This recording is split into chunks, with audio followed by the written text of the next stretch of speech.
Калифорнија е трусно подрачје. Во 1994 57 лица загинаа во потресот од 6,7 степени близу предградија на Лос Анџелес.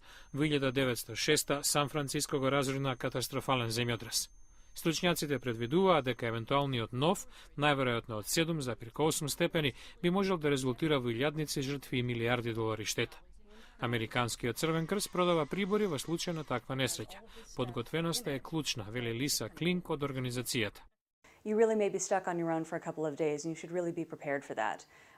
Советуваме луѓето да имаат залиха од храна, вода и други намирници за 3 дена, а во најдобар случај за 1 недела. Калифорнија има едни од најстрогите градежни прописи во согласно со земјотресното инженерство, но властите се свесни дека дури и најбезбедните градби не се 100% гаранција. Марк Бентиен од Центарот за земјотреси на Јужна Калифорнија апелира. Први кои ќе ни помогнат се нашите соседи, ние самите. Владата ќе испрати пожарникари и спасувачки екипи, но можеби ќе им треба време да допрат до погодените. Црвениот крст и пожарникарите нудат обука за вонредни ситуации, а властите подглекуваат дека секое семејство треба да има план што да стори во случај на земјотрес. Научниците сметаат дека е неизбежно Калифорнија да ја погоди голем земјотрес.